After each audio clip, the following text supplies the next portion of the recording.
Well, I have finished at Northfield Park. I am back at the house. I wanted to watch Massive Profit race, so I had to wait to make my video. He raced great, finished second, 55. He's turned into what I often refer to as a meat and potatoes horse. Nice horse, gets his work done, goes out and puts in an honest effort. So, pretty happy with Massive Profit tonight. Not really disappointed, a little disappointed with Full Heart. I guess. Let's rewind. We'll start at the front. So we raced 1-2 skip a few. Her race was good, and obviously a win, an easy win for her. But she was in with highly inferior horses by the looks of the program, and then obviously the race. I thought she'd swell right up when she cleared to the front, and she did her work. It was a paint by numbers victory, I guess, for her in that way. Get away, wait until they soften up and then attack. But I just felt like, and that seems so, maybe even if it sounds almost arrogant as I'm saying it, but I just felt her to have a little more killer instinct. But I think she's coming around. I'm very happy. We continue to sneak gear off her.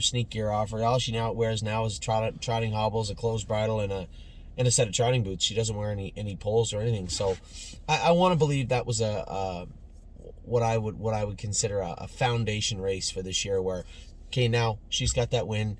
Let's see what she does her next start. So I'm very curious to see what 1-2 skip a few is going to do with that victory heading into next week. Victor Cruz, listen, that's what he can do. 55-3, 28-3.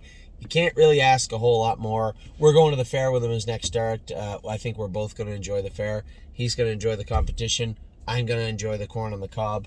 Big day at the Marion Fair. That'll be our first fair of the year. The Marion Fair, 3 trotters, 2 pacers heading to the Marion Fair.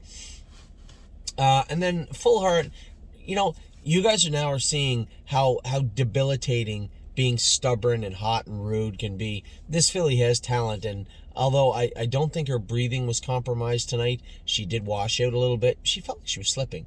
If you watch her when we started in the backstretch, when I moved her, it just felt like she was going to just scream forward, and she just got lost. She just felt like she'd rubber boots on behind. She just got lost. So I asked Jason to get her blood taken tomorrow. I guess it's hard not to be disappointed knowing how talented she is and was and is.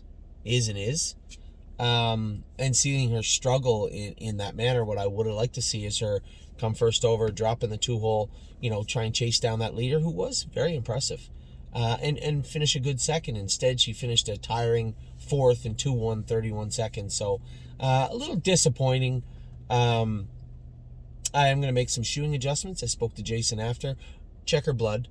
We opted not to scope her tonight because she's a little ornery to begin with, and this is part and parcel to why she is struggling right now, is her rudeness, her ornery behavior, and her reluctance to do her work properly. And you're now seeing what happens when you aren't ready to mentally and physically race.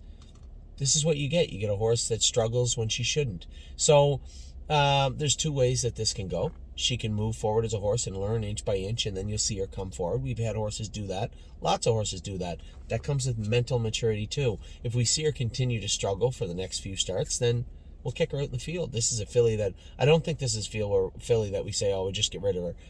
There's too much going on there, and she's shown too much talent for me to say, no, just move her along. 2 very different situations here. You have a filly with a wealth of talent that is struggling with output. And I think it's a direct correlation to her lack of output of brain power. She understands, it's just stubbornness. It's not brain power. It's stubbornness. So we'll chip away. I know it's frustrating to watch that happen tonight, but I think we can move forward and race her. Obviously, she's going to have to be extra good next week for me to believe that she's going to be ready for any stakes action on the 17th, whether it maybe be the Buckeye. But I think her shoeing can help her. And then we'll see if she comes forward. I was happy she wasn't crazy at the gate. I did keep her back a little bit, just trying to get her to settle, because she's one of these fillies where a lot of our fillies and colts, when you get them up on somebody's helmet, they relax because that's what they're used to.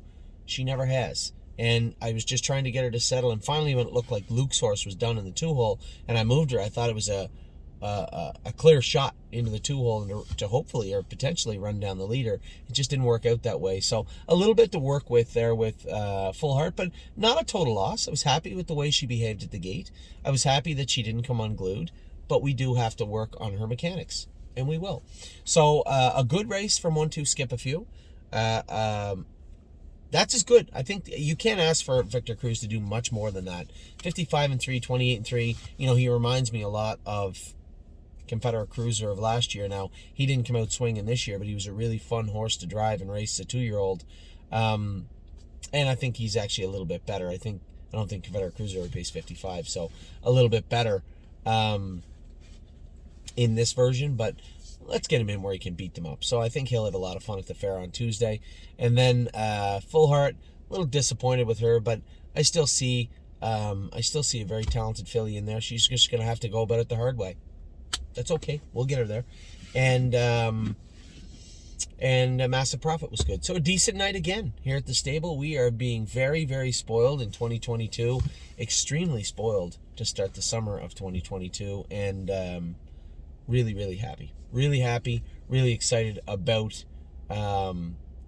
what's coming. Not just what is here, but what is coming. Tomorrow's a big day for me.